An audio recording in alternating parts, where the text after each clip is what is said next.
बिस्मिल्लाहिर्रहमानिर्रहीम। अस्सलाम वालेकुम। मैं हूं आयशा और वेलकम करती हूं आपको अपने यूट्यूब चैनल आयशा के किचन में।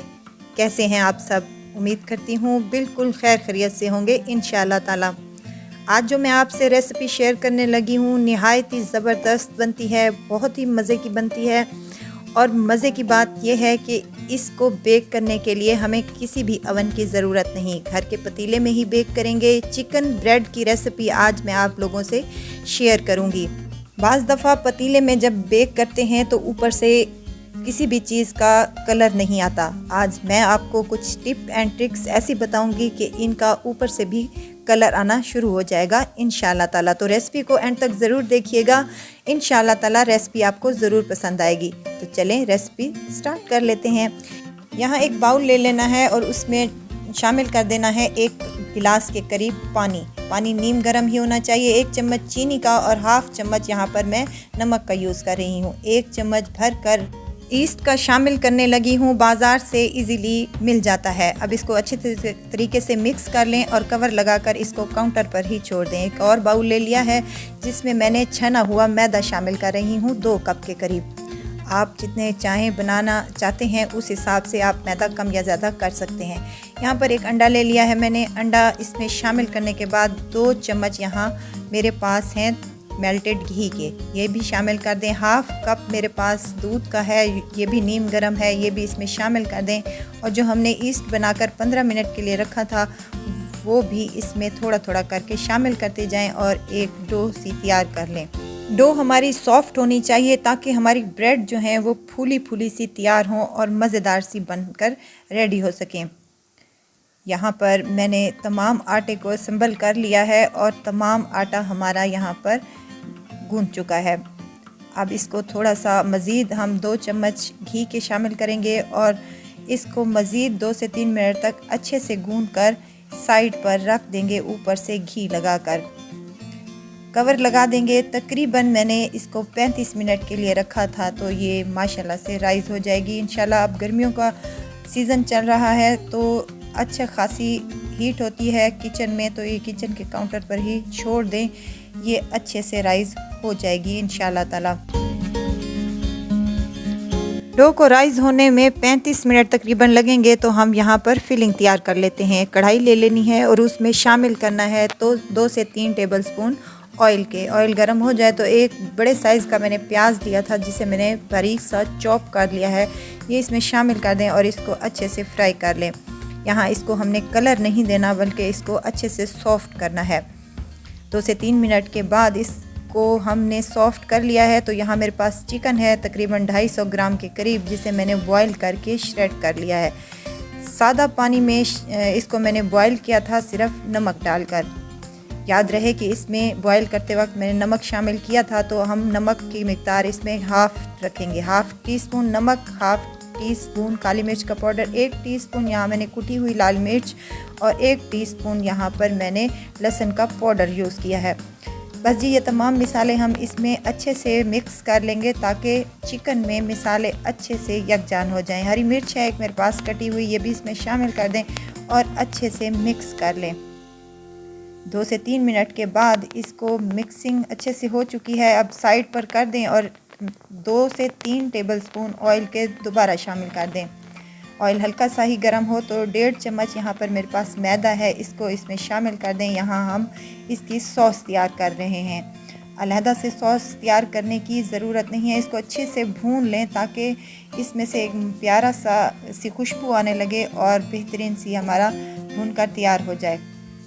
तो हम यहाँ अच्छे से मिक्स कर लेंगे तमाम चीज़ों को। मैदे को हम चिकन में मिक्स कर लेंगे अच्छे तरीके से।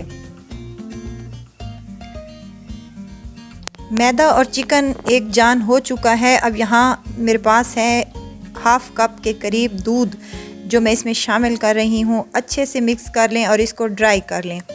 फ्लेम को हमने यहाँ पर लो ही रखना है। लो फ्लेम पर ये तमाम काम करें तो बेहतरीन सी हमारी और मज़ेदार सी ये चिकन बनकर रेडी हो जाएगी। यहाँ पर मेरे पास ग्रीन प्याज हैं हाफ़ कप के करीब जिसका मैंने ग्रीन पार्ट ले लिया है।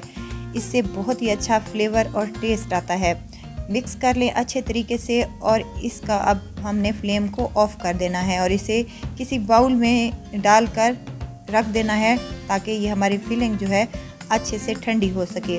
यहाँ बेकिंग ट्रे ले ली है मैंने और उसमें ऑयल से अच्छे से ग्रीस कर लिया है और ऊपर से बटर पेपर रख दिया है। अगर आपके पास बेकिंग ट्रे अवेलेबल नहीं है तो कोई इशू नहीं है, कोई भी स्टील की बड़ी सी प्लेट ले लें और उसके ऊपर आप ग्रीस कर लें। अगर बटर पेपर नहीं है तो भी कोई इशू नहीं है। अब अच्छा सा हमारा आटा जो है सेट हो चुका है, माशाल्लाह से इस साइज़ में दुगना हो चुका है। अब इसके 2 हिस्से कर लेंगे दरमियान में से और एक पेड़े को हम ढाँप कर साइड पर रख देंगे और दूसरे पेड़े की हम छोटी छोटी सी पेड़े बना लेंगे ताकि हमारी ब्रेड बेहतरीन सी बनकर रेडी हो सके। यहाँ अगर आपको मेरी वीडियो ज़रा सी भी अच्छी लग रही है तो लाइक करें, सब्सक्राइब करें और साथ में बेल आइकन के बटन को भी ज़रूर प्रेस कर दिया करें ताकि मेरी हर नई आने वाली वीडियो आप तक पहुँचती रहे। कुछ इस साइज़ के मैंने पेड़े तैयार कर लिए हैं, ज़्यादा बड़े पेड़े नहीं बनाने। अगर आपने ज़्यादा बड़े पेड़े बनाने हैं तो आपकी मर्ज़ी पर डिपेंड करता है। मैंने यहाँ दरमियाने साइज़ के पेड़े तमाम तैयार कर लिए हैं और इनको 5 मिनट के लिए कवर लगाकर छोड़ दिया था। 5 मिनट के बाद माशाल्लाह से ये अच्छे से सेट हो चुके हैं। अब एक पेड़े को उठाना है और हाथ की मदद से इसको चपटा कर लेना है कुछ इस तरह से, और इसकी थिकनेस इतनी होनी चाहिए जितनी कि आपको नज़र आ रही है। अब आलू वाला एक मैशर ले लें। अब इसको एक नया ट्विस्ट देंगे हम और इसके ऊपर रख कर हल्का सा प्रेस कर दें। इस पर इतना मज़े का ये डिज़ाइन क्रिएट हो जाएगा कि देखने वाला देखता ही रह जाएगा कि ये डिज़ाइन आपने किस तरह से क्रिएट किया है इंशाल्लाह ताला। तो यहाँ इसको कवर लगा देंगे फिलिंग भरकर। एक बड़ा चम्मच यहाँ पर मैंने फिलिंग का भरा है। तो माशाल्लाह से हमारे मज़ेदार सी एक ब्रेड का पीस बनकर रेडी हो चुका है। ये देखिए कितना क्यूट लग रहा है और यमी लग रहा है ना मज़े का। और मज़े से आप इन तमाम चीज़ों को बना लें। ग्रीस की हुई ट्रे में हम इनको अब रख देंगे। इस साइज़ में रखेंगे कि जब ये हमारी ब्रेड फूलें तो ये आपस में जुड़ने ना पाएँ। मैंने यहाँ पर सेट करके रख दिया है। अब अंडा ले लिया है और इसको अच्छे से फेंट कर ब्रश की मदद से तमाम ब्रेड पर अंडा लगा देंगे ताकि ऊपर से बेहतरीन सा कलर आए और मज़ेदार सी हमारी ये ब्रेड बनकर रेडी हो सके इंशाल्लाह ताला।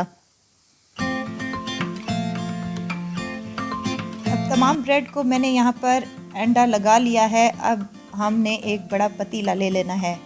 आपकी ट्रे का साइज़ जितना होगा उस हिसाब से आप कम या ज़्यादा कर सकते हैं। अब मेरी फ्लेम को मैंने ऑफ़ ही रखा है। जब रख देंगे और ऊपर से कवर लगा देंगे तो फ्लेम को हम चालू कर देंगे और 35 मिनट के बाद दरमियान में से खोल के मैंने इसको देखा था, चेक किया था। अब कलर आने का मैंने आपको शुरू में बताया था, कलर कैसे इसका ऊपर से आएगा। माशाल्लाह से बेहतरीन साइन पर कलर आया है और मज़ेदार से ये बनकर तैयार हुए हैं। अब 35 मिनट तक लो फ्लेम पर और मैंने 10 मिनट तक इनको हाई फ्लेम पर बेक किया है। तो ऊपर से माशाल्लाह से बेहतरीन साइन पर कलर आ गया है और नीचे से देखें कितनी मज़े की और बेहतरीन सी ये बनकर रेडी हुई हैं। कोई कह भी नहीं सकता कि ये पतीले में बेक हैं। तो ज़रूर ट्राई कीजिएगा। और बहुत ही सॉफ्ट और जूसी ये हमारी बनकर तैयार हुई हैं। ये देखें, एक मैं आपको तोड़ के दिखाती हूँ। बहुत सॉफ्ट और मज़े की ये बनकर तैयार हुई हैं और अंदर जो फीलिंग हमने बनाई है वो भी जूसी और मज़ेदार है। तो ज़रूर ट्राई कीजिएगा और दुआओं में मुझे ज़रूर याद रखिएगा। खुश रहें, खुशियाँ बांटें। इजाज़त चाहती हूँ, फिर आऊँगी इंशाल्लाह नई और मज़ेदार सी चटपटी रेसिपी के साथ। आयशा को दीजिए इजाज़त। अपना बहुत सारा ख्याल रखिएगा। अल्लाह हाफिज़।